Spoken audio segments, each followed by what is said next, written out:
Bonjour, je me présente, je suis Lydia Lobet, je suis la cofondatrice du magazine Le Pas Féminin, qui est un magazine que vous avez certainement déjà vu sur les réseaux sociaux, j'espère, qui a pour but de valoriser en fait l'action de la femme dans le développement de son pays.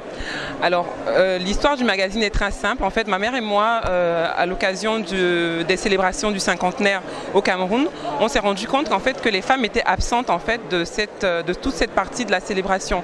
Donc, on s'est dit, pendant 50 ans, les femmes ont quand même été actives au Cameroun. Elles ont apporté des choses à ce pays et elles ont contribué de façon très dynamique au développement de ce pays.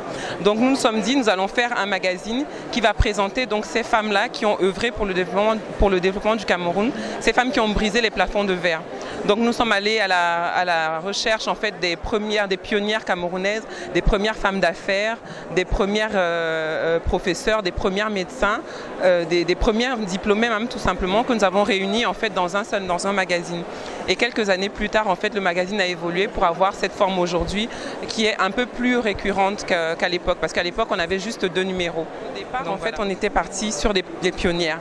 Et en fait, comme on a eu un très bon accueil du public, on s'est dit voilà, on va étendre en fait notre cible, on va dire, nos sujets aux femmes d'aujourd'hui, aux plus jeunes, pour continuer un peu ce travail de relais, pour dire voilà, il y a eu les pionnières et ensuite les plus jeunes ont pris le relais. Et aussi pour montrer l'exemple en fait à la jeune génération, qu'on peut réussir en étant au Cameroun et qu'on peut apporter quelque chose au Cameroun en étant sur place. Distribué historiquement par Messa Presse.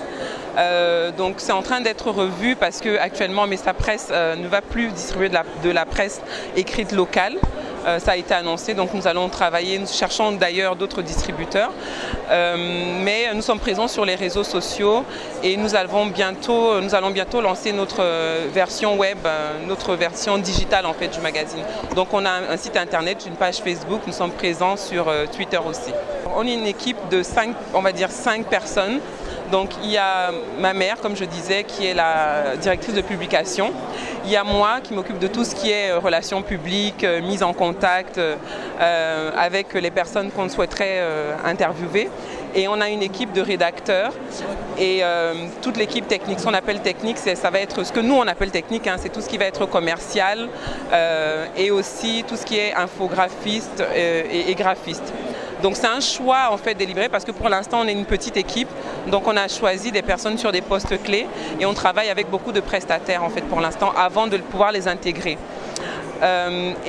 Donc comment les sujets sont choisis, généralement ça dépend en fait de l'actualité, parce qu'il faut savoir que le magazine est lisible par tout le monde, les hommes et les femmes, mais en couverture il y aura toujours une femme dont on va parler du parcours, et c'est des femmes qu'on peut rencontrer dans la vie quotidienne ou qu'on a vu sur les réseaux et dont le parcours nous a intéressés et dont on décide donc de se dire voilà, on va lui proposer de faire la couverture et si tout se passe bien, c'est comme ça qu'on choisit la personne en fonction de son parcours. Mais les sujets à l'intérieur sont on va dire génériques quoi. On parle des hommes mais ils ne font pas de couverture. Et c'est un choix assumé, c'est parce que justement on aimerait que les plus jeunes femmes noires et camerounaises, parce qu'on a commencé au Cameroun, s'identifient à des femmes qui leur ressemblent. Parce qu'en fait nous sommes nous-mêmes lectrices de magazines et on voulait avoir quelque chose, un support, un produit qui nous ressemble. Donc c'est pour ça qu'on parle en fait à des femmes, par des femmes qui leur ressemblent. Donc c'est un choix. Mais à l'intérieur, vous pourrez trouver des hommes et nous pourrons faire la promotion d'événements tenus par des hommes, il n'y a pas de souci. Oui, tout à fait, on a des hommes qui écrivent. Bientôt, on aura un homme qui va nous faire un sujet sur la psychologie. Ça va être très intéressant. On a aussi hâte de lire. On est en pourparlers pour finir, pour boucler le sujet en fait.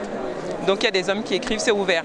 Les rubriques sont variées. Il y a de l'économie, il y a de la politique, il y a de la santé. Donc c'est vraiment un support, un produit lisible par tout le monde. Donc il ne faut pas être effrayé parce qu'il y a une femme en couverture. Il faut aller à la découverte du magazine. Il a 2000 francs CFA, en euros 3,50 €. Donc n'hésitez pas à vous en procurer un dès que vous pouvez. Et pour les contacts, alors c'est @le pas féminin pour tout. Le pas comme le pas féminin. Donc pour le site internet www.lepasféminin.com et sur tous les autres supports, c'est @le pas féminin. que ce soit sur Twitter, sur Facebook, sur Instagram et même sur Snapchat. Donc si on tape le pas féminin. Oui, on est les premiers. Magazine de valorisation de l'action de la femme. Merci. Merci à vous. À très bientôt.